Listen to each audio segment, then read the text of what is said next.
Halo, salam jumpa Sobat Belajar.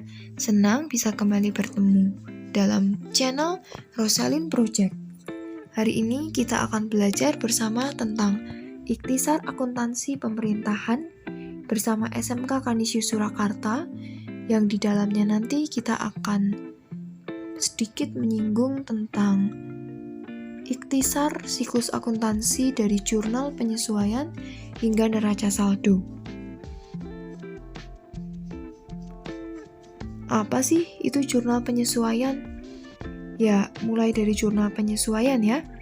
Jadi, jurnal penyesuaian adalah jurnal untuk menetapkan saldo catatan akun beban atau yang dalam istilah akuntansinya sering disebut dengan expense dan pendapatan atau income pada buku besar di suatu periode.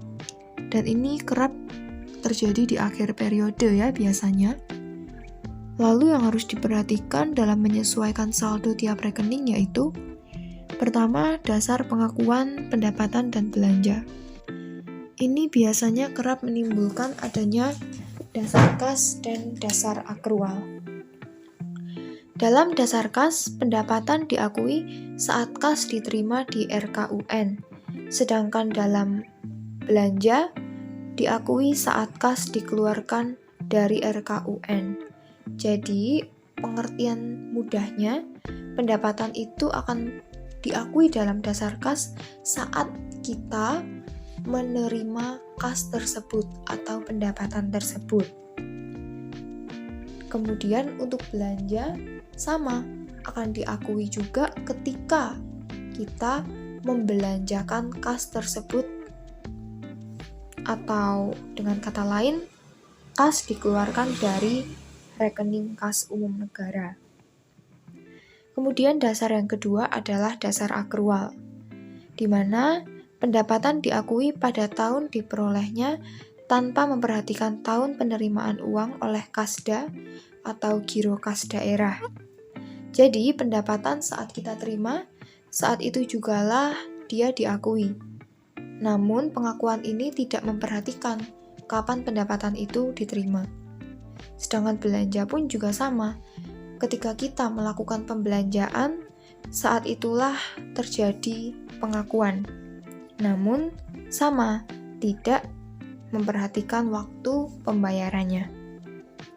Oh iya teman-teman, sekedar informasi tambahan saja ya. Untuk Kasda tadi adalah kepanjangan dari Giro Kas Daerah. Jadi ini adalah suatu produk simpanan dari pemerintah bagi masyarakat. Jadi, pemerintah membuka jasa simpanan atau layanan simpanan bagi masyarakat. Ya, selanjutnya kita akan ke materi berikutnya. Nah, yang kedua, kita akan menyesuaikan akun buku besar. Nah, buku besar itu dalam istilah akuntansi sering disebut dengan ledger. Buku besar ini adalah sekumpulan akun yang, ini perlu digarisbawahi ya teman-teman, saling berkaitan dan tak terpisahkan. Jadi dalam buku besar ini semuanya saling terkait dan tidak terpisahkan.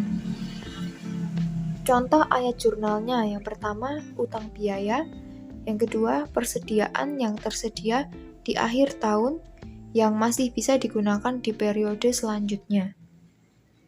Menurut PSAP nomor 5, pasal 18 menyatakan bahwa persediaan disajikan sebesar 3 dasar. Yang pertama, biaya perolehan apabila diperolehnya dengan pembelian. Yang kedua, biaya standar apabila diperolehnya dengan memproduksi sendiri.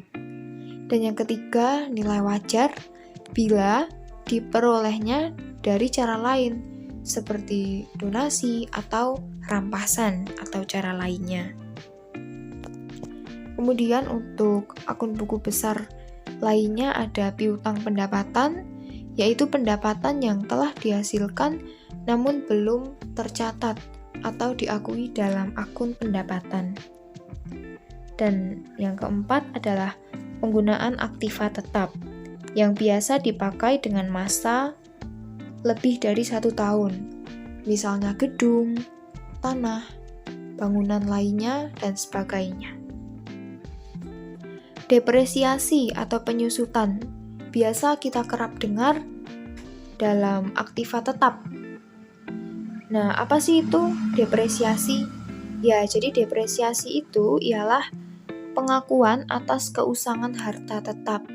Jadi ketika usia bangunan mulai habis atau dengan kata lain perlu adanya pembaruan, saat itulah dikenal dengan istilah depresiasi atau penyusutan.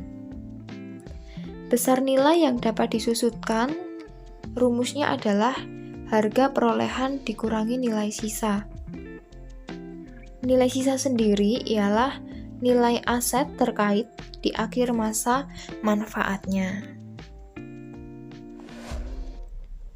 Nah, kemudian di materi selanjutnya kita akan membahas tentang apa itu jurnal penutup.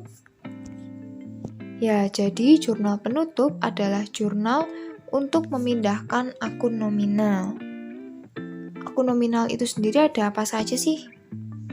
Ya, jadi yang termasuk akun nominal akan dijelaskan di sini. Ada pendapatan dan beban. Akun pendapatan, belanja, dan pembiayaan dipindahkan ke Silpa sekaligus untuk mengenalkan saldonya.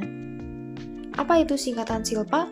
Silpa adalah kepanjangan dari sisa lebih perhitungan anggaran. Akun yang ditutup dalam jurnal penutup adalah akun pendapatan, beban, ikhtisar laba rugi, dan prive. Spesial ya teman-teman, untuk akun pendapatan dan beban ini sama halnya dengan akun nominal.